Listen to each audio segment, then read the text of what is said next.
बिस्मिल्लाहिर्रहमानिर्रहीम अस्सलाम वालेकुम। बच्चों, आज हमारा टॉपिक है artificial gravity.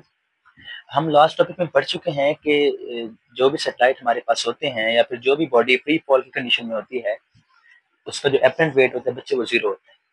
Apparent wait means जो उसको फील होता है। ठीक है। तो अब जो सैटेलाइट में लोग जाते हैं साइंटिस्ट वगैरह काम करने के लिए, तो सैटेलाइट में आपको पता है कि वहां भी क्या होता है, एपरेंट वेट जीरो होता है, मतलब वो वेटलेसनेस की कंडीशन में होते हैं। तो अगर ये वेटलेसनेस की कंडीशन में होंगे बच्चों, तो फिर तो कोई काम वगैरह करना पॉसिबल नहीं होता वहाँ पे। हालांकि वो जाते हैं रिसर्च करने के लिए, तो उन्हें वहाँ पे आर्टिफिशियल ग्रेविटी जो है वो क्रिएट करनी पड़ती है। मतलब ये है कि वो अपने जो है, जो बच्चे सेटेलाइट है उसको कुछ इस तरह डिजाइन करते हैं, फिर कुछ उसमें ऐसी मॉडिफिकेशन करते हैं कि उसमें आर्टिफिशियल ग्रेविटी पैदा हो। तो आर्टिफिशियल ग्रेविटी पैदा करने के लिए वो क्या करते हैं, वो सेटेलाइट को अपने ही एक्सिस के गिर्द क्या करते हैं, रोटेट करवाते हैं।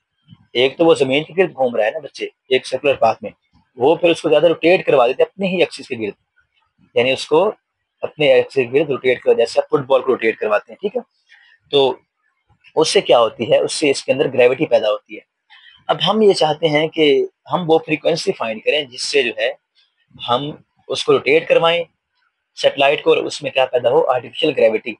ये बच्चों हमने एक सेटेलाइट की मॉडल बना दिया है। तो इसका जो रेडियस है वो कितना है, आर है। इसकी जो एंगुलर फ्रीक्वेंसी वेलोसिटी है वो है बच्चे ओमेगा। और हम फाइंड करना चाह रहे हैं यहाँ पे फ्रीक्वेंसी को। तो आपने पढ़ा था सेंट्रीपिटल एक्सीलरेशन का formula A C equal to V square over R. ये फार्मूला हमने पढ़ा था बच्चों सेंट्रीपिटल एक्सीलरेशन का।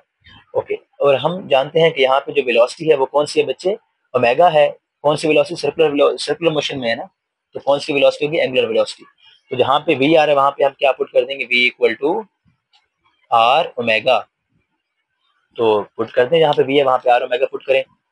ए C equal to R omega का स्क्वायर ओवर आर। बच्चों ये आ जाएगा A C equal to are का स्क्वायर ओमेगा का स्क्वायर ओवर आर। आर से आर कैंसिल हो जाएगा, ए सी हमारे पास आ जाएगा आर ओमेगा का स्क्वायर। ये बच्चे हमारे पास सेंटीमीटर एक्सीलरेशन आ गया। अब हमने एक फार्मूला पढ़ा था omega equal to 2 pi by T. ये बच्चे हमने फार्मूला पढ़ा था एंगुलर वेलोसिटी के अंदर। ओके। तो जहां पे ओमेगा आ रहा है वहां पे 2 पाई/टी पुट कर दें, तो ए सी हमारे पास आ जाएगा A C equal to R into 2 pi T whole square. A C बच्चे आपके पास आ जाएगा आर 2 पाई का स्क्वायर 4 पाई ओवर टी का स्क्वायर।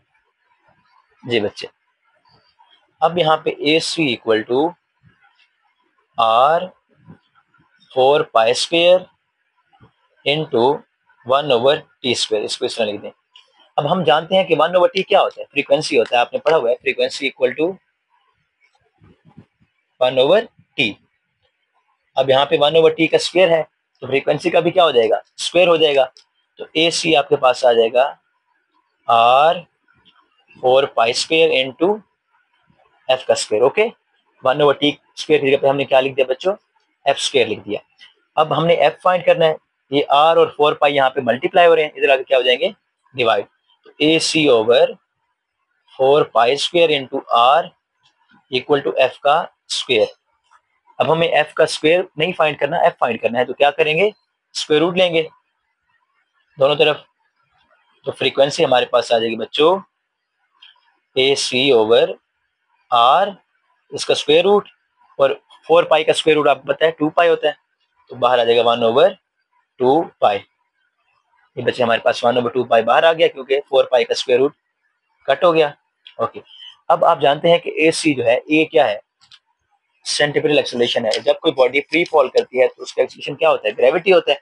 तो जहां पे ए सी आ रहा है वहां पे हम क्या पुट कर देंगे, जी पुट कर देंगे। तो ये बच्चे हमारे पास फॉर्मूला बन गया फ्रीक्वेंसी का। अगर आप इस फ्रीक्वेंसी के साथ रोटेट करवाएंगे तो बच्चों हमारे जो सेटेलाइट है उसके अंदर क्या पैदा हो जाएगी, आर्टिफिशियल ग्रेविटी। और फिर आप वहां पे कोई ना कोई काम करने के काबिल होंगे। अदरवाइज आप वहां पे मूव करना भी आपके लिए मुश्किल हो जाएगा, क्योंकि आपके ऊपर वेटलेसनेस की कंडीशन होगी।